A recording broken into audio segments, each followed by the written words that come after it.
Mic పట్టుకుంటే music impossible, madness to the core impossible అని అనిపిస్తూ ఉంటుంది. మెయిన్ స్ట్రీమ్లోనే మెలడీ ఉంటుంది అండ్ మోస్ట్ ఇంపార్టెంట్లీ తన మ్యూజిక్కే మాసీగా ఉంటుంది. ఎన్ని క్వాలిటీస్ ఉన్నటువంటి ఒక ప్రముఖ playback singer. I'm proud to introduce him as my friend also.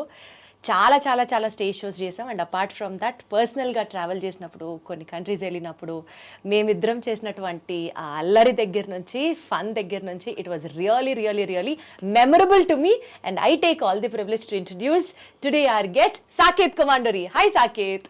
నా జీవితంలో దీప్తి ఇంత మంచిగా నా గురించి మాట్లాడింది. ఈవెన్ ఆన్ స్టేజ్ ఇప్పటివరకు ఎప్పుడు నన్ను ఇంట్రడ్యూస్ చేయలేదు. ఎంత బాగా నువ్వు మర్చిపోయావు. దుబాయ్ షోలో ఎంత బాగా చెప్పా, అందరు చప్పట్లు కొట్టారు. అసలు కొట్టి కొట్టి చేతులు నొప్పులు వచ్చేసాయి. సమీరా కూడా అనింది, అసలు సాకేత్ కైతే ఇంత పెద్దగా రాసావు, నాకేంటి ఇంత చిన్నగా రాసావు. ఆ దుబాయ్ షో ఎప్పుడో అయింది. రీసెంట్ టైమ్స్ లో అయితే I think that's first show. అందుకని that's not the first, that's the recent show we went. నువ్వు, నేను, శ్రీముఖి, సమీరా వెళ్ళాం. ఆహా యా యా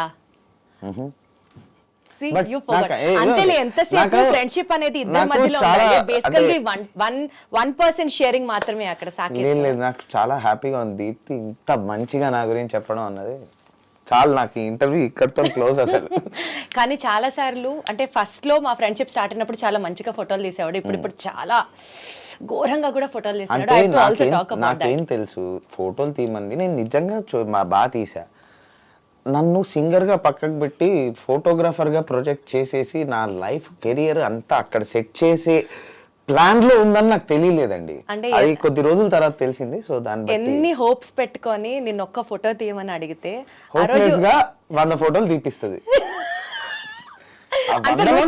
మాట్లాడద్దు సాకేత్, అంత రూత్లెస్ గా మాట్లాడద్దు.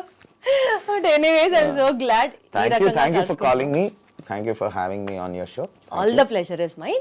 To start with, ఈ ప్రోగ్రామ్ లో Saketh, this is called Music and Melodies, wherein which నువ్వు చాలా సాంగ్స్ పాడావు, చాలా చాలా సూపర్ హిట్స్. అండ్ నీ కెరియర్ ఇట్లా ఒకసారి వెనక్కి తిరిగి చూసుకోకపోయినా there are all hits, evergreen hits coming around.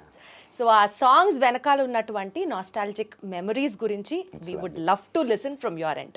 Yes, I am ready to share.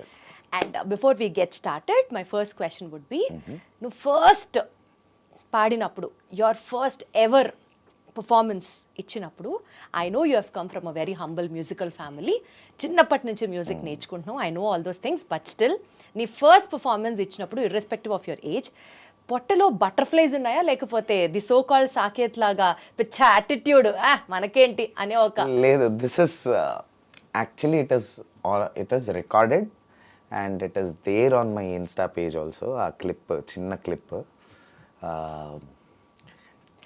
కొంచెం భయంగానే పాడాను. It was not this Saketh. నీట్గా ఇలా చేతులు కట్టుకొని, it was a stage show at Ravindra Bharati.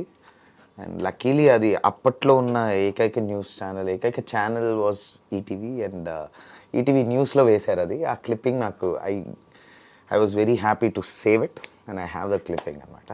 So ఇలా పట్టుకొని సిన్సియర్గా పాడాను. When I was 3 years of age. 3 years of age. Wow. So ఆ క్లిప్పింగ్ ఉంది ఇంకా.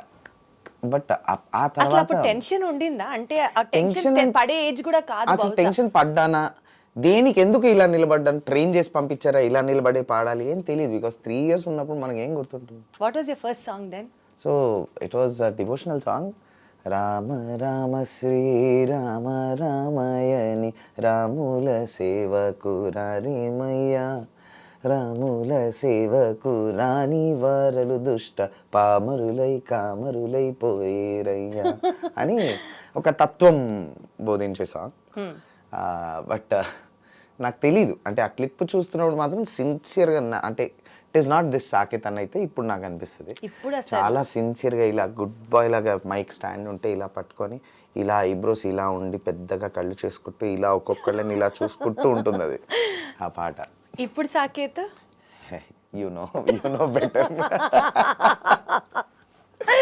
చిల్, ప్రపంచం ఏదైపోయినా సరే ముందర ఎవరైనా ఉండని, when it comes to performance I perform. పడేయడమే అంతే.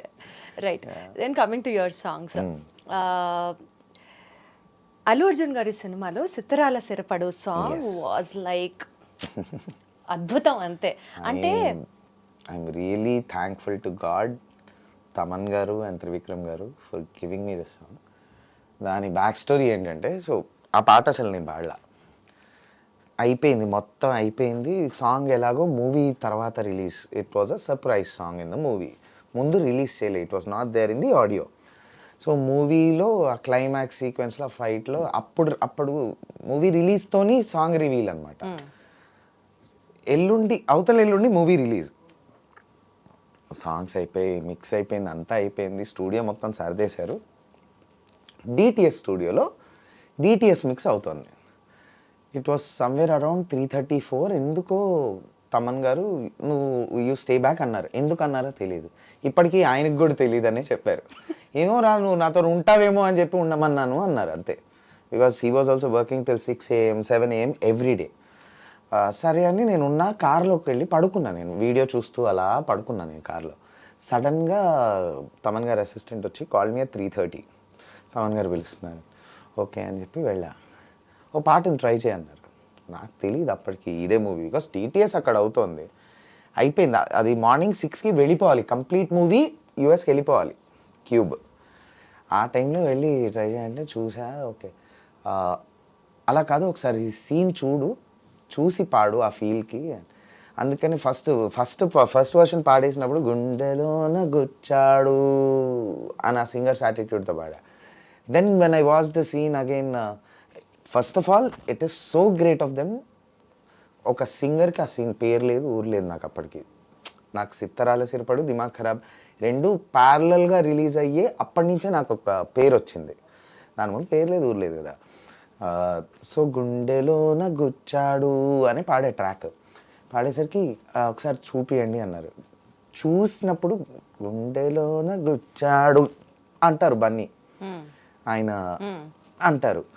అది చూసి ఓకే ఇంకొకసారి పాడతానని చెప్పి గుండెలోన గుచ్చాడు అన్నా. So that was a very nice. ఇమ్మీడియట్గా త్రివిక్రమ్ గారు చూశారు. అదిరిందిగా ఇదే ఉంచుతాం అన్నారు.